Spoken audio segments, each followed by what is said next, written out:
Transport Gégou, c'est 70 salariés, c'est 35 moteurs et c'est à peu près 90 cartes grises pour un chiffre d'affaires d'un peu plus de 6 300 000 euros en année 2008. Donc une croissance assez intéressante. On n'a pas connu de décroissance du tout en 17 ans.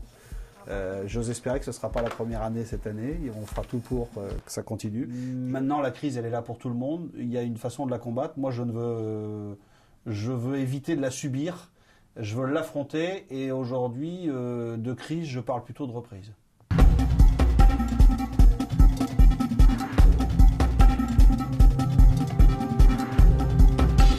Camion d'or, pourquoi? On a, nous, d'abord été les premiers surpris. D'abord parce que ça ne fait pas l'objet d'un dossier, ça ne fait pas l'objet d'une candidature. Et je pense que, je suis convaincu que les points qui ont été retenus pour nous sont essentiellement reliés sur 4 points. Le premier, effectivement, c'est notre matériel double plancher, mais le matériel double plancher existe depuis 18 ans. Ceci dit, on a rarement son bac en maternelle, on l'a plutôt en terminale. Donc c'est aussi la récompense de 18 ans de travail. Le deuxième point, c'est une intervention que j'ai eue l'année dernière avec les gens de la CRAM, donc la Caisse régionale d'assurance maladie, puisque notre approche a été de dire à nos clients, plutôt que de monter vos palettes à 1,80 m ou 2 m, rabaissez vos palettes à 1,40 m et nous on vous permettra de les doubler dans les camions. Et ça a amélioré la pénibilité du travail, essentiellement dans les entrepôts logistiques et dans les hypermarchés ou les centres de distribution, puisque les gens qui mettent en rayon n'ont plus à aller chercher des colis de 20 kg à 2 mètres, mais plutôt des colis de 10 kg à 1,50 m. Le troisième point, c'est notre aspect pointu sur l'informatique embarquée depuis plus de 10 ans. Tous nos véhicules sont équipés bien évidemment de GPRS et d'informatique embarquée, qui nous donne le positionnement des conducteurs, qui nous donne les temps de travail, etc., qui permet aussi au conducteur d'avoir des informations dans le camion, et qui lui permet également, à travers un bouton, ce qu'on appelle anti-agression, de pouvoir se positionner en cas de difficulté, soit sur sa personne, soit sur le camion, soit sur la marchandise, et qui sonne directement en alarme ici à l'entreprise. Et puis le dernier point, c'est un petit côté novateur. Au lieu de faire un journal d'entreprise, j'ai fait un CD d'entreprise. C'est-à-dire qu'on dit qu'aujourd'hui, un conducteur a plus de mal à lire un journal. Par contre, il a une facilité exemplaire, c'est pendant 4h30 derrière un volant, écouter un CD. Donc je sors 3 CD par an, avec des thèmes bien précis, où on passe des informations. Donc à le mot du PDG, j'interviens sur quelques chiffres sur l'entreprise et la santé de l'entreprise et l'évolution. Il y a un thème qui peut être le permis à points, qui peut être la santé et l'hygiène au travail, qui peut être sur bien d'autres sujets, auxquels d'ailleurs un comité de rédaction participe ici. Et puis on rappelle également la bienvenue de nouveaux salariés, Émile qui est arrivé à Lille, ou Roger qui est arrivé à Bordeaux, enfin un petit côté état civil.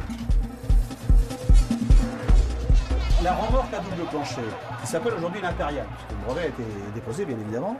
Alors la remorque à double plancher, de manière très basique, permet aujourd'hui à un client, et à nous transporteurs bien évidemment, de pouvoir doubler la capacité de chargement dans un camion. Bon. Cette capacité de chargement dans un camion, elle s'adresse bien évidemment à certains types de produits, on en parlait tout à l'heure, des palettes de 300 à 500 kg non gerbables.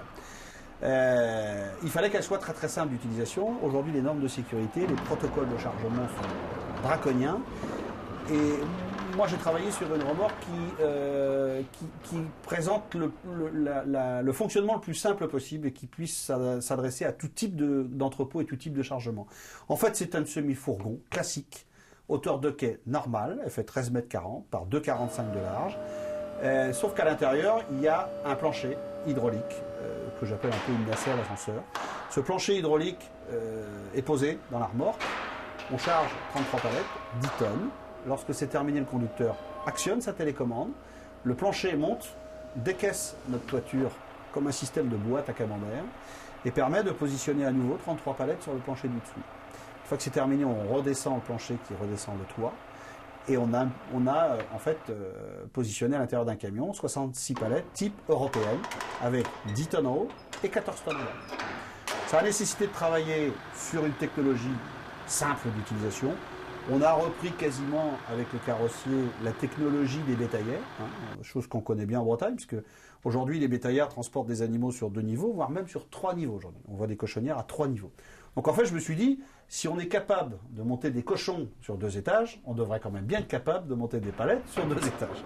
Ce qui se produit aujourd'hui chez nous, 46 remorques double plancher chez Gégo aujourd'hui, qui rayonnent sur la France et l'Europe. Et les 3 points importants auxquels il fallait répondre, c'était l'économie. C'est-à-dire que dire aujourd'hui à un client, monsieur, quand vous allez mettre vos 2 chargements dans un seul camion Gégo, il ne vous en coûtera pas le prix de 2 camions. Le deuxième point, c'est le côté qualitatif. Arrêtez de monter vos palettes trop hautes, vos produits vont souffrir et s'écraser. Donc on dit aujourd'hui, au contraire, redescendez vos palettes, on va vous doubler la capacité. Et puis le troisième point, qui n'est pas des moindres, et qui est primordial à mon avis aujourd'hui dans l'économie, on le sait pourquoi, c'est l'environnement. Nous aurons, nous, transporteurs, à nous poser les vraies questions sur l'avenir. Le ferroutage aurait pu être une réponse. Malheureusement, aujourd'hui, on en est encore très très loin. Donc il va falloir que nous, transporteurs routiers, on accepte le fait de trouver et de proposer des solutions qui vont éviter de multiplier et de décupler le nombre de véhicules sur la route pour transporter des produits qui parfois ne remplissent pas la capacité, ni en volume, ni en poids de nos véhicules.